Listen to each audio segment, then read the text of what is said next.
Hi, everybody. Before we get to another great interview, we could really use your help. IMDb, which is the entertainment database, recently named the Two Opinionated podcast one of its top 100 podcasts.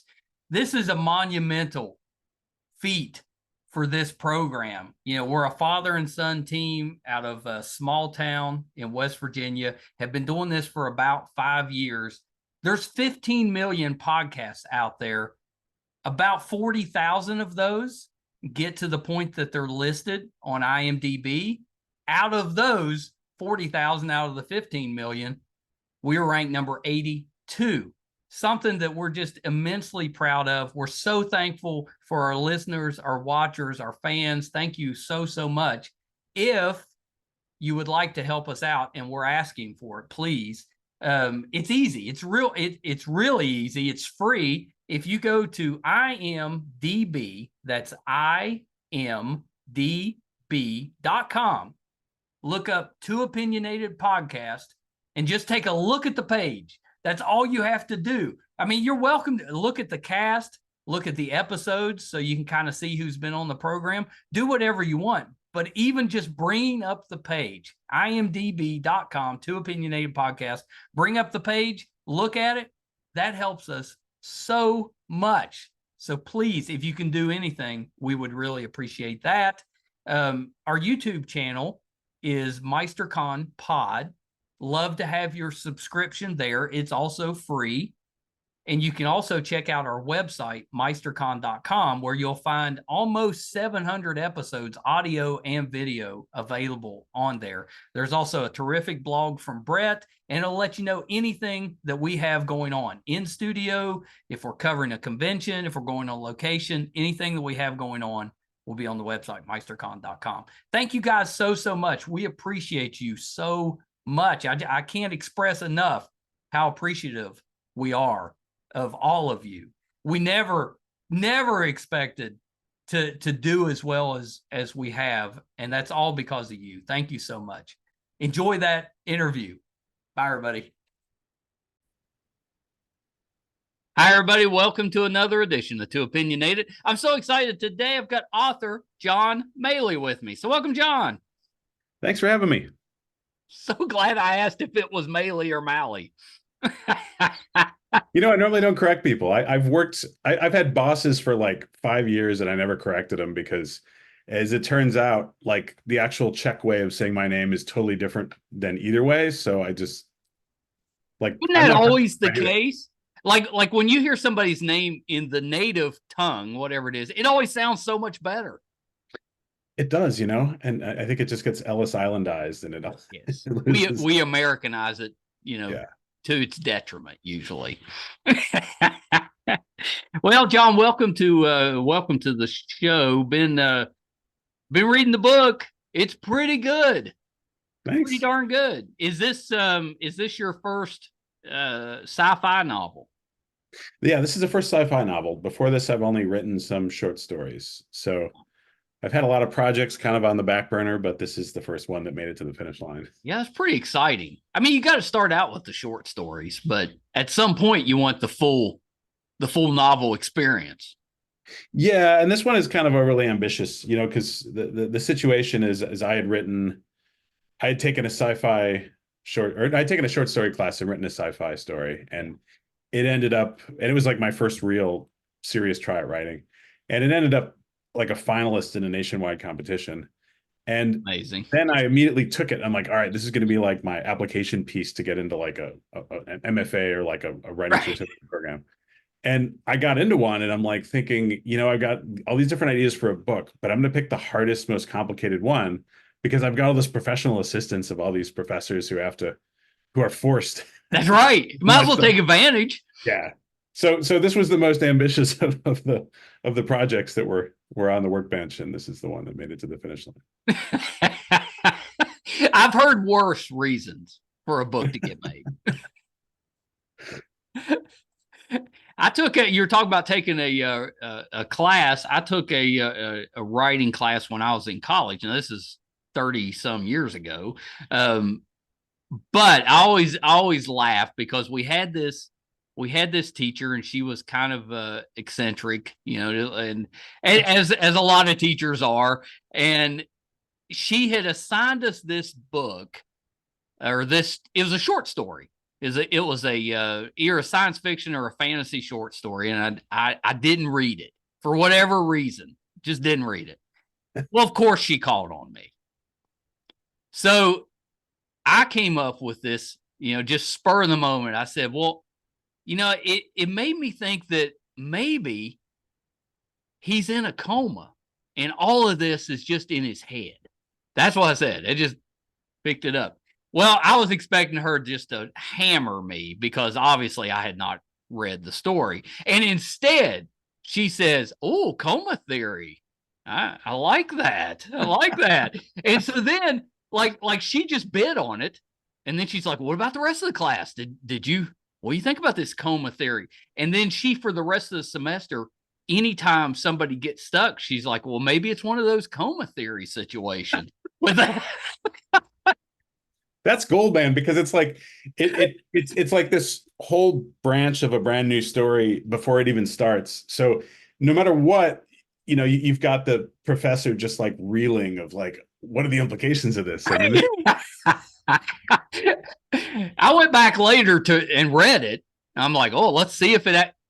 I could not find where it fit, but in her head it fits. And I was like, okay, what? As long as it got me through the day. Man, that's gold. I wish I had known that. But yeah, earlier. if you ever get stuck, coma theory. I still have classmates from back then. When I run into them, they'll be like, coma theory. You should be telling this to writers, because we get stuck in some plot point and it's like, what if this is all not real? It's all been a coma dream. What was the it was Dallas. Yeah. That you had that he was in it was a dream. It was a dream that some kid had, right? It wasn't even like one of the primary characters. No. Well, and the best one that I remember was Newhart. Yeah, where he's dreaming that he's, the whole second show was just a dream. Well, then they got the wife from the first show to be in it and be in bed next to him when he woke up. That was pretty good. Anyone saw that coming. That was pretty good. Yeah, that was pretty good. Well, so let me back us up, John. I got ahead of it a little bit. Tell me a little bit about yourself. I know you do a lot of stuff other than writing. So talk a little bit about what it is you do and kind of your career that you're in at the moment. Sure. So I started off when I was an undergrad, I studied computer engineering and psychology. Mm-hmm. And at the fringes of that, artificial intelligence was kind of the logical combination of those two. So it kept sort of popping up in both majors. And then when I was in grad school, I had written some AIs to play games against each other and, kind of learn and get better. Yeah. And that was fun, but it was definitely like this, it was like this cool and shiny technology for use in these niche applications. Right. And then, I became, after grad school, a computer engineer, and I worked on in a VLSI lab. And, AI was increasingly prevalent kind of on the edges of. Yeah.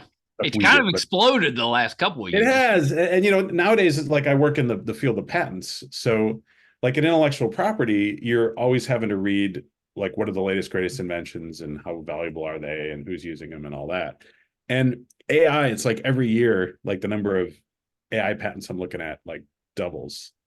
And that's been like a really interesting evolution. And, I actually finished this book a few years ago, but at the time AI was just this thing you sort of had to explain if you were contacting an agent, like what the hell it even was. And now it's completely reversed, and like you can't even go to a news site without there being an AI story, and you can't do like a search engine search without some generative agent hopping on to try to help you. So yeah. I still do intellectual property consulting is sort of my official day job.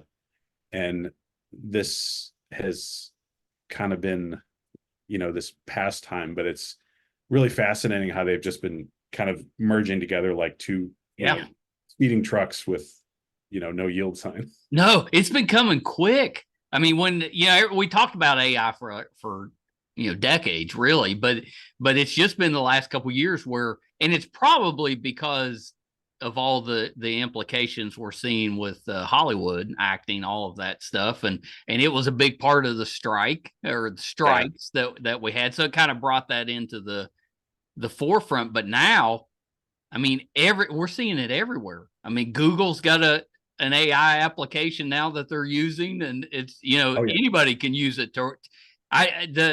The implications for school and schoolwork kind of boggles my mind, because I always remember getting hammered for not finishing up the bibliography at the end of a report, that type of thing, just to show that you weren't copying somebody's work. And now you've got AI that's basically just taking everybody's thoughts and putting it into a coherent new thought.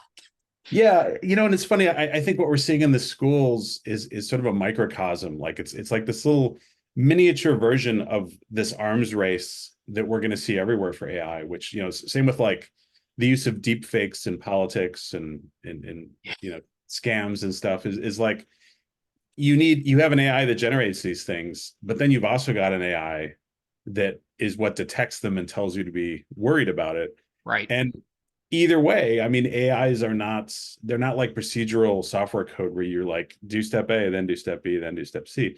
They're like these matrices of numbers. And so understanding, analyzing them in a lot of ways is sort of like a black box, like what went into it, what came out of it, what can we guess from that? And, as a consumer or a user, you're kind of in a situation where like, well, who do I trust? Like, I don't really know how this AI works. And if they release the source code and they're like, well, this is what we trained against, like these are the sort of cases that we know how we know it's fake. Well, guess what? Then everybody's going to design around those and you're going to be useless. So it's a increasingly tricky thing, because like you got to figure out where to put your trust in whether something's real and what tools you use to guard against fake things. Like what got you interested in that? Well, I was interested in AI, and I feel like the places where AI kind of, it's almost, this has been said before, but it's almost like AI is like first contact with aliens, right? Where like, kind of is. And some people claim that the first contact was actually the use in social media, and the idea that where AI is trying to figure out how to make social media maximally addictive, so you would just keep scrolling down and scrolling down to the endless scroll. It can be a time waste. Yeah, and that's that's what these AIs were set to maximize, and that was very much to our detriment. Like you had it, especially with teenagers, like targeting these dark subjects that would sort of keep people like doom scrolling. And that's a good example of when we just introduce AI without really thinking about how it can be helpful, but just how we can maximize engagement with the AI, like what you end up with. So I think we're seeing these like crazy corner cases where it's not necessarily the best use of AI, the most positive use. That's what we see sort of interfacing in the news, and that's really interesting, right? Because it's like we're seeing all the crazy corner cases first. Right. Yeah, we're seeing kind of the negative first. Yeah, nobody's complaining because AI suggested like a really good chicken marsala recipe, right? Like it's like the bad stuff. Do you work with patents? Do you have just a bunch of random patents in your name? I do have a bunch of random patents in my name. It's because that's what I would do. I'd be like, ooh. My patents are kind of older. Like I think there's like 15 or 17 of them or whatever. And they're mostly things I did like earlier in my career. Yeah. I don't know. These days, most of the stuff I work on is either being described in a book, and so I'm just giving it away like an idiot, or it's stuff, it's a logical outgrowth of something a client is doing, and then it's, you suggest it to them and you kind of move on with your life because they're paying for your time. Well, I mean, you need to patent this stuff before you write the book, because then the book will lead people. They'll be like, oh, I'm going to do that. And then they'll go and they're like, Sorry, a patent for it. That's the tricky thing with sci-fi, right? Is that like you write a story and it becomes less futuristic and less visionary like each month that passes, because now it's 10 years from now it's way more predictable, and it's just like, Right. well, yeah, this is obvious. So it's always tricky with sci-fi because you kind of have to gauge. And I've seen this in the patent field too. I've seen people with just great inventions that were like 20 years ahead of their time. They never made $1 off it, and it's still not implemented, but it will be someday. And Right. yeah. I know it's such a it's like a waiting game with a lot of this stuff, because with patents, you're almost having to predict the future of what people are going to use or like. And, Yeah. and that's kind of iffy. So a lot of times you get a patent, but it may just sit for a while. Yeah, that's true. I think one thing about AI is that it's evolving so quickly that you would almost just go ahead and file the patent, because it's going to be here in 18 months, whether. Yeah, it's coming fast.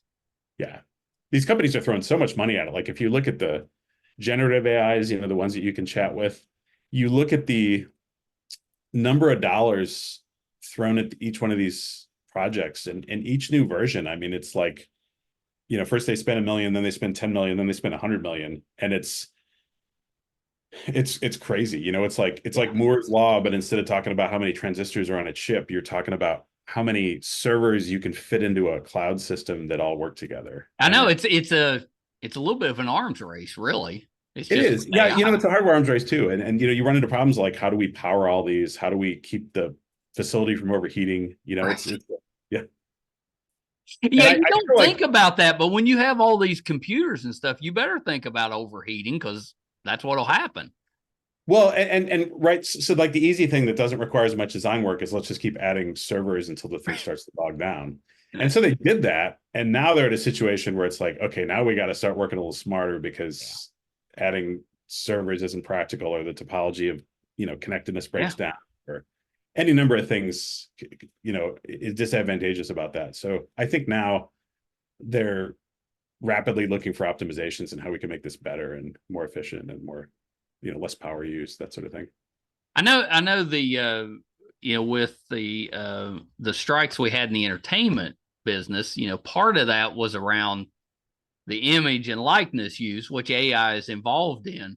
Any thoughts on that situation? Are you excited to maybe see somebody that is no longer with us on screen again, or are you like, oh, that's a little strange?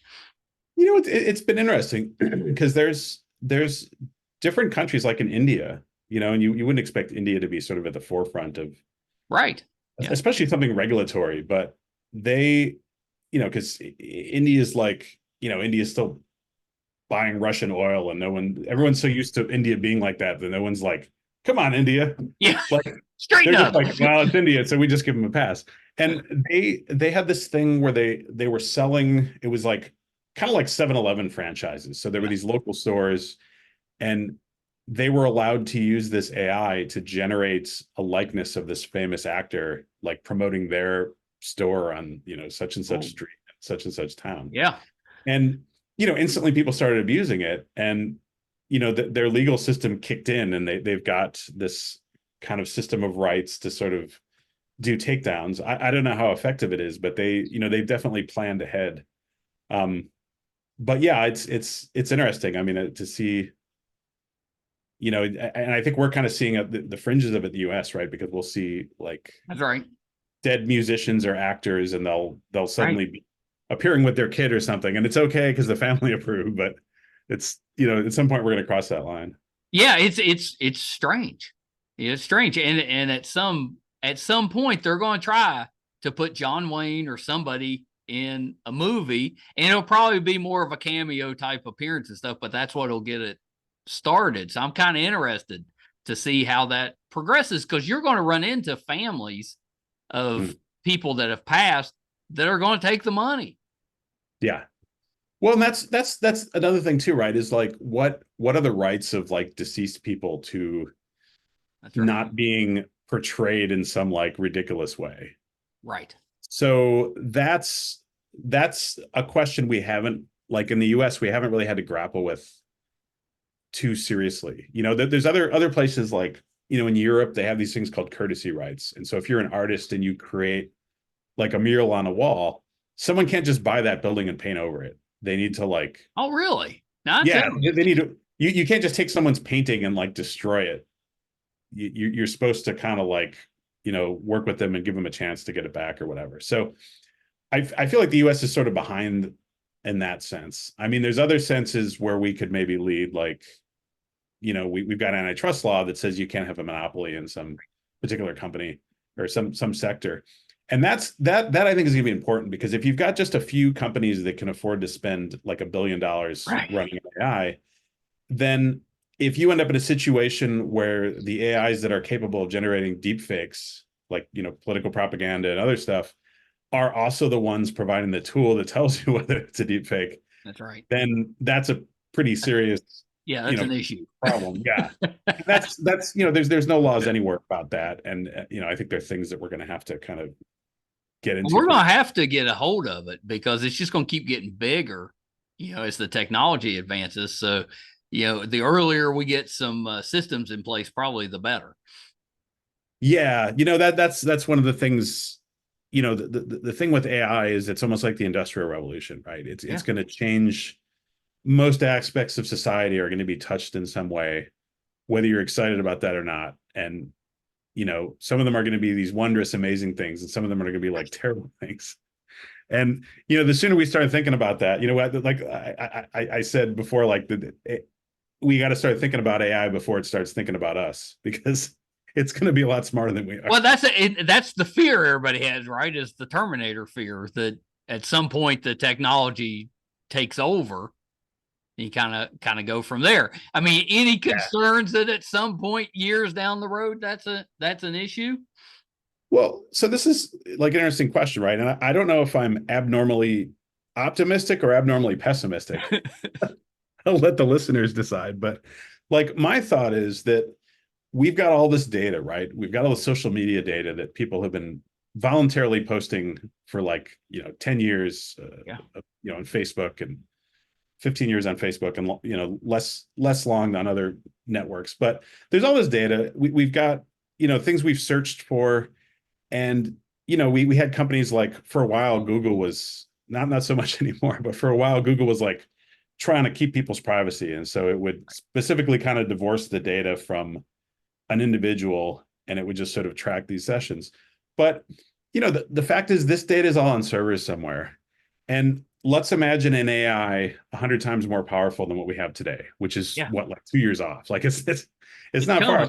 Yeah. They're smart enough that they can reassociate that data that was anonymized and say, oh, this is this guy. He was, searching for this and this.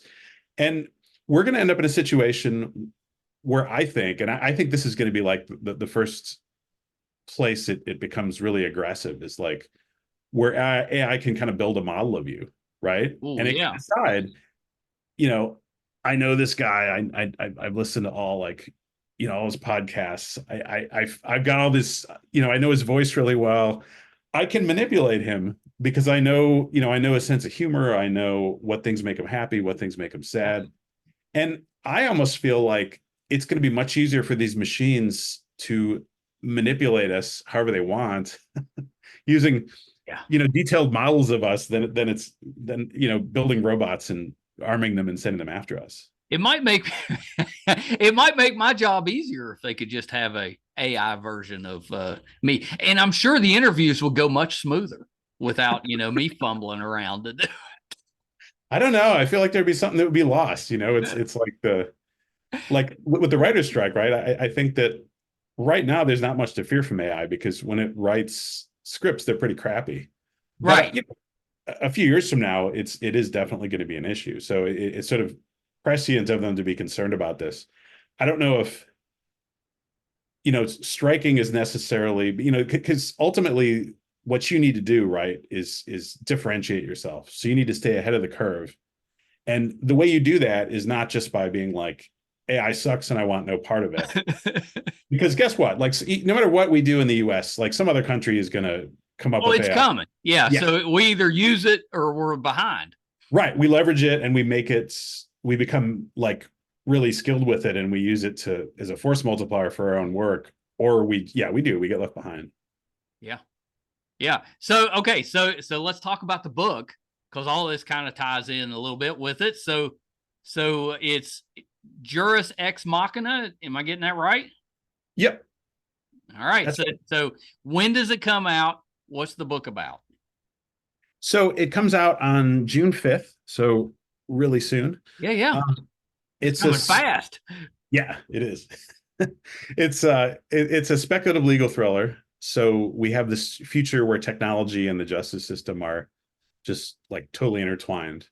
And we've got this teenage hacker who, he's a petty criminal and he steals some stuff and tricks the pizza robots to, give him food. And he gets falsely convicted of murdering like 368 people. So and he's out there just basically doing teenage nonsense. Teenage nonsense. He gets hit with an actual crime. Right. And somehow he gets convicted, even though this AI, jury is supposed to be almost foolproof. So you end up in this situation where he gets sent to this prison where the prisoners are the guards, which is kind of a crazy situation. And meanwhile, his attorney has to figure out, what happened with all this. So you have a prison where the inmates are basically kind of policing themselves. Yes, and it's actually based off of a real prison in Peru, near Lima, and Lurigancho prison, and it's this strange situation where the guards just sort of patrol the outside wall, and they control what comes in and goes out, but it's up to the prisoners to decide how resources get allocated. And they have, these different pavilions, they call them, and they're kind of like prison gangs. So you got to find a gang that will accept you and kind of, watch out for your interests. If you don't have like a skill set, like you're going to work for somebody who does, like, you need a way to kind of provide value.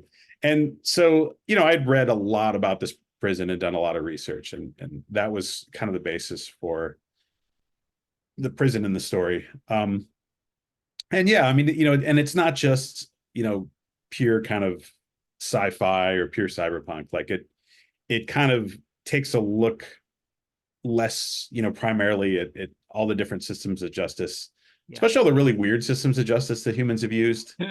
like, Inuit people in Greenland doing these like singing duels where whoever sings the best song like wins the case. All right, that's kind of awesome. Yeah. And then there's like different systems of trial by combat. And so each section of the book has this little like introductory paragraph that's taken from some historic text of some really awesome. crazy. That's a good idea. It's, that was like, that's one of the most fun parts of reading it, was like reading these legal anthropology books and just being like, how have I not heard of this? Because this is crazy. You wouldn't think, especially now. Each other, and you wouldn't think we'd have that. Yeah, it's interesting, and I think what you see is this evolution where you start off with justice systems being this like appeal to the almighty, and over time, and you've got these guys who are the clergy, and the clergy like there was this one test where they would heat up plowshares, and they'd take your shoes off and blindfold you and send you across the plowshares, and if you step on a red hot like metal blade, well, then you were probably a bad person. And if you don't, well, then you were not guilty. And the clergy, they're like these local people. They know who in town is kind of a jackass and who's like a really good person. And they're the ones who line you up once you're blindfolded, and they're the ones who place the plowshares, and they're like, all right, start walking right now. So, they can put their finger on the scale. And then, as time goes on, it becomes like, you appeal to the king, and then there's ministers who have some say in that, and then there's a jury of peers, but peers can be manipulated. So it's at every step there's like a thumb on the scale somewhere, right? And so the question is, okay, who's going to be the thumb on the scale in the future if AIs are running the justice system? Yeah, that's interesting. Well, is that kind of how you anticipate AI evolving over time? Because I know a lot of people are worried about job security. It'll create some jobs, but it's going to eliminate some. Is that kind of where you see that elimination coming from? Is things like the the justice system? I actually think you said it perfectly, right? Because it eliminates jobs while at the same time creating others. So it's undeniably disruptive. Like Right. whatever industry you're in, it's probably going to come in and mess it up. And so the question becomes like, okay, well, like if I, say I work for some really big company and they're really inefficient because all big companies are. Yes. If I go learn about how AI tools are being used in my particular like corner of the job market, Yeah. I get ahead of that. Then when my company finally starts adopting that stuff, well, guess what? I'm this like I can step in and like offer them advice and stuff. Yeah. And that's how you stay ahead of it, is by being really proactive. But I mean, I think it gets back to the same thing, right? Like with the justice system, people don't know much about law. I think, less so as time goes on. It becomes, we've entered this society where, 50 years ago, you go to like a neighborhood picnic and you ask someone what they do, and they're like, oh, I'm a teacher, or like, oh, I'm a police officer. And now they're like, well, I'm a logistics, Right. logistics coordinator for, IT equipment distribution. About halfway through the 32 word description of like someone's job title, you kind of like just glaze Yeah. over. You just glaze over. Yeah, and so it's become the specialized thing, and I think it's kind of the same thing. It's like if you sort of ignore it, and it's sort of at your peril, right? If you don't understand how this stuff works, then you kind of can't really be as proactive about positioning yourself in this tempestuous storm of That's right. I mean, it's kind of bringing. interesting in that, how this evolution is going to affect us, because it's going, I think it's going to eliminate some of the human emotion side of it. Is that good? Is that a good thing? Does that make it more fair in some ways? Or is if you take that, the human element out of it, does that mess things up? Yeah, this is like I think it depends what you're talking about, right? Because if you're talking about writing, I think inevitably, like the Hollywood writers, if you take emotion out of it, it kind of makes it soulless, right? So Right. that's exactly why right at this exact moment in time, they don't really need to feel too threatened. Right. But if you switch this over to the legal system, well, you can see removing emotion from it could be helpful in some places, because right now jurors can be manipulated in a lot of ways. That's right. Be like, look, this guy who broke into somebody's house and accidentally fell on the stairs and died, he was a bad person, but here's his widow with her children, and she could really use this insurance money, and this is why insurance money exists, is to kind of help people. And like an AI wouldn't kind of fall for that kind of emotional stuff. But at the same time, it's like if you steal a loaf of bread because you're trying to feed your kids, Right. a human jury is going to be sympathetic to that, and an AI might not be. So the best we get is that AIs train on actual jury decisions, and they learn to sort of simulate the emotions of what a human jury would do. But I that's think that's the fear, right? Is that you take the emotion out and it's going to be more guilty than not guilty. right. And especially if you had a profit motive, right? Like speeding tickets or something like that, where it's just the state collecting money from, it's like Yeah. a commuter tax. Those AIs are going to be absolutely tuned to just, everybody's guilty. Yeah, I hadn't even Much like thought of traffic court that. judges are right now, right? Yeah, I hadn't even thought of that, but you're right. The smaller stuff, you're probably out of luck. You're just going to have to pay it. Yeah, and this is something that was kind of fascinating when I was doing the legal anthropology work, is that I was reading about the Ashanti tribes in Africa, Yeah. and they had this whole thing where they started litigating for profit, and like they would, everybody would get rich. Like the chief would benefit because the chief got a cut of any kind of cases he had to preside over. Yeah. And they had these like totems they would put out to encourage more litigation, because like it was, lean times for the chief, and he needed That's kind more of wives or whatever. hilarious. It's crazy. Like, and you're looking through this stuff, and these books are like 100 years old, and you're like, this is insane. Like, how have I not read about this? And anywhere. Did you put yourself in the book anywhere? You got a patent officer in there somewhere that you? No, I would say that all the different characters have, well, most of them, not the sociopathic murderers in the prison, but As far as unless I'm in traffic, then sometimes, that's a blurred line. But no, you put a facet of yourself in different characters. I think if you put too much of yourself in one character, then you start being nice to them, and you should never be nice to your characters. That's yeah, it kind of kills the story. yeah. Then there's no adversity, and they're making good decisions because even though you personally make bad decisions, you like to pretend that you make good decisions, so your character is going to make good decisions. Any hope to turn it into like a screenplay at some point? Yeah, I'm actually interested in doing actually both a graphic novel and then also a screenplay. Ooh, so I like the graphic novel side. Yeah, and I haven't really prioritized which of that is going to be sooner because I've spec'd out and sort of budgeted a graphic novel, but I also know that I want to write the screenplay myself, and so that's just my own time. right. So yeah, I'm definitely interested in that, especially I got a sequel in the works, and it would be nice. Well, that was my next question: is are you working on a sequel? I am, yeah, and a lot of that is what I've learned a lot since the lid kind of got put on this book when I first finished it several years ago, and now what I think we're seeing much more is kind of what you talked about, like this arms race, and we're going to start seeing kind of these like AI gang wars. So yeah, and the scenario of being manipulated by an AI that possibly knows you better than you know yourself. Yeah. Right. And that may be impossible for some people, but there's certainly people who you meet, who you've probably been on first dates with, who have a very different image of what they're like than the actual. And that, people like that are going to just be more prone to being manipulated by someone who knows how to push their buttons.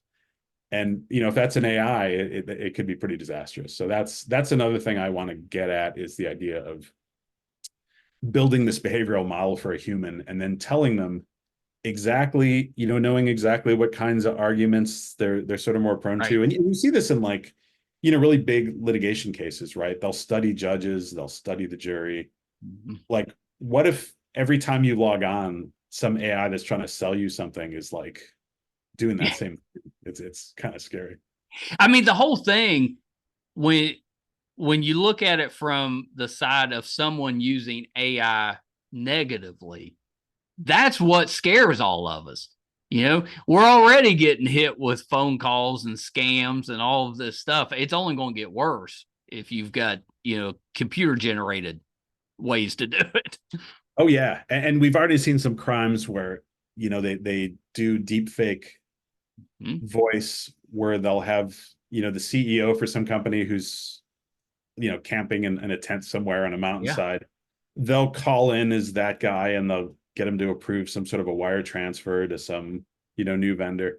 That's already happening. And I think we're entering a phase where I think, in a year, we're going to end up with integrated deep fake detection technologies, like on our cell phone, on Skype. And it's going to be like, hey, this feed is a little strange. Like, just kind of like what we get with, websites that are a little, sketchy.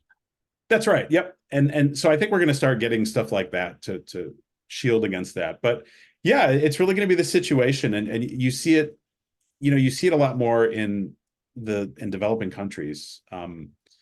There's already, I think Freedom House, like they did this report and they found that 22 countries already have AIs that are just going around and flagging opposition's content and like, muting it and that's scary. Shadow banning it. And and you've already seen in a couple places, like in Russia, where they have actual like fake newscasts that AI has generated. Wow. And it's one of these things where like, we have the luxury of learning about it and, what's $10 a month to us to sign up for some service that detects stuff. But, if you're still getting your news from gathering around a TV, then you're not, there's no way to like integrate that technology, and you're gonna, the lie is going to get halfway around the world before the truth puts its boots on the neck. I saw we had a AI do commencement speech for a college graduation. That just happened. Wow. I did not hear And about that. Did they do a good job? admittedly, it didn't look great.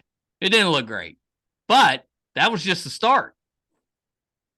Yeah. No, it is. It's, just the beginnings of all this. And I mean, it's, it's just as far as developing the technology, that's its own little arms race, right? Where everyone wants the best AI. And I think the most scary and also fascinating thing about generative AI is that you build the next newest system, and even the designers don't know what this thing is going to be capable of. Yeah. And they're surprised. They're like, wow, this thing is like helping with chemistry research or medical research. We had no idea it would be capable of this. And then the question is, well, what are the bad things it's capable of that we don't know? That's right. It's just one more thing we're going to have to worry about. I hate to say it, but that is exactly what it is. It's one more thing you need to one more risk you need to educate yourself about and be vigilant about, as if you're not already exhausted enough at the end of each day. Yeah. Yeah, that's truth. That's truth. So the book is Juris Ex Machina. It comes out June the 5th. Yeah. And if you want to learn more, my website is johnmaly.com. And that's got a little more information on that, and also some other future projects I'm working on, that both sci-fi and not. So, oh, that's exciting. Yeah, that's exciting. Well, that was my next question, because we're kind of getting to the wrap up stage. Mm-hmm. Was anything else you're working on that we can kind of keep an eye out for, other than the sequel? So I am working on a fantasy novel, and the appeal of that from the writer's like standpoint. That fantasy stuff. Well, the great thing is that, I could finish the story now, or I could finish it in 10 years. And guess what? It's not going to become irrelevant because too much stuff happened. Yeah, you're not on a timetable this time. Yeah. Do you think people are going to be reading about the hobbits 100 years from now, and they're going to be like, this no longer has society? Yeah, this is way out of date. Yeah. Hobbits already came and gone, man. Come on. So that's the fantasy novel. It's about this girl who's coming of age, and she lives in this world where magic faded away centuries ago, if it was ever even real in the first place, and no one's quite sure. And she has these dreams that are kind of driving her to do these strange things. And so, following one of the dreams, she finds a secret door in her deceased grandfather's desk and finds this ring and puts it on. And that only heightens the dreams. And what it turns out is, she's capable of magic, and she's trying to figure out how her parents died, because nobody will really talk about what happened. She thinks her grandparents may have been involved. So she leaves home to search for answers in this kind of ruins of this dying kingdom. And the sort of premise of it is that, first of all, magic has consequences. It's not like, Star Wars, where you just draw it out of the air around you and it's free and everybody's happy. Like, any magic you draw has to come from somewhere, and, it destroys whatever you're drawing it from. And, the other half of this is that the heroes are all flawed people, and they suffer for it every day of the story. So it's kind of less shiny and perfect fantasy, but I think it kind of gets at the same. Sounds really good. Well, thanks. I mean, it kind of gets at what I think is the really fascinating stuff, which is kind of the corner cases of human psychology. Yeah. And so, one of my characters has anterograde amnesia as part of this curse that restores him to, his younger self at the end of every day. But it also restores his memories to what they were, when this. Oh, right. Happens. So he's got this artifact that lets him pick, kind of like a big Post-it note. He can put the most important things that happened in the last few years on there to remember the next morning. But after a few centuries, you start to run out of space, and you start to throw things away, and some of the things you're throwing away are part of your identity. So things like that I find fascinating, are just like, what, how do humans act if you add this or take away that? That's awesome. And good for you for coming up with other book ideas. All those sound great. Thanks. Yeah. So that, I don't know when that one's going to be finished. Every time I sit down to work on it, I get drawn into the sequel for Juris Ex Machina, because it's so much easier. So Well, John, thank you for taking a little bit of time. When you get the next one out, whether it's the sequel or the new one, you got to come back and tell us about that one too. Absolutely. Yeah. Thanks for having me on. Appreciate it. Yeah, no, it's been terrific. You gave us the website. Where can we find you on social media? I am on all the usual suspects from Instagram to Twitter to Facebook to a little bit on TikTok, increasingly on TikTok. Yeah, I try to be as many places as possible at once. That's awesome. That's awesome. Well, John, open invitation. When you're ready, come back, because I'm so excited to finish the book. I just started it up. I really love your descriptive writing, because it's stuff, I'm not real versed in AI and stuff, but I think the way you write helps the reader to follow along, even if we're not as AI savvy, let's say. Oh yeah, that was definitely a goal. I'm hoping at the end of the book you understand things about AI and your relationship to it that you may not have thought about before. So that's definitely yeah. It's already done that, and I'm just getting started. It's really well done. It surprises me that that you don't have more books out there. I know you've done some short stories, but it's really good. It's like, I wouldn't have said it's a first novel. I would have said it's probably your third or fourth. Thanks. Yeah, it's really good. It's really good. Okay, John, hold on one second. Hope you enjoyed that. John Maly, the book is Juris Ex Machina, is out June the 5th. Do yourself a favor and check it out. Really, really good. I haven't finished it yet, but it started out so well. I'm excited to get to it. I was telling John off camera, I can't wait. My wife is going out of town for the next 3 or 4 days, and I'm going to be diving into John's books. I'm really looking. I got me a bag of apples. I'm ready to go. Ready to do some reading. Thank you guys so much. If you're finding us for the first time, thank you for being here. Love to have your support. Our YouTube channel is MeisterCon Pod. Please subscribe. It's free. Really helps us out. Our website is meistercon.com. You can find all of our material, audio and video. We're closing in on 800 episodes. I can't believe it. But you can find all that on the website, meistercon.com. So please check us out there as well. Thank you guys so much. Till next time. Bye, everybody. Hi, everybody. I'm once again here to ask for your support. It's been a big year for the Two Opinionated podcast. Back in February, we got to live out a dream, moderate for William Shatner here in our hometown. In May, we passed 100,000 downloads on our YouTube channel, and we followed that up in June with 50,000 downloads on the audio side. We recently posted our 600th episode, which is pretty good volume for just a father and son operation. Not too many podcasts can keep that volume up. We've been doing this now for 4.5 years, 600 plus episodes. We recently hit 1,000 subscribers on our YouTube channel, which is a really big deal for us because we've always gotten the views, but have struggled to get people to subscribe. So that 1,000 was a big deal for us. And best of all, we were recently named one of the top podcasts on IMDb, which is the entertainment database. Those that are ahead of us, we came in at number 82. Those that are ahead of us are bigger companies like Disney, mostly Marvel, and Joe Rogan, that type of podcast. So for us, being just a small West Virginia father and son podcast, to be in the top 100 out of 15 million, it's a pretty big deal for us. So thank you for everything you've done for us so far. Got a couple little ways, though, that you can help us, and they're free, and they're really easy. If you haven't checked out our YouTube channel yet, please go to YouTube. It's under MeisterCon Pod. Just hit subscribe. It's free. Doesn't cost you anything. Really helps us a ton. And maybe even more important, if you could go to IMDb, imdb.com, look up the Two Opinionated podcast, and just look around the page. Just having that traffic on the page really helps us out. So that's a couple easy ways that you can support us, even if you're not listening or watching all of the time.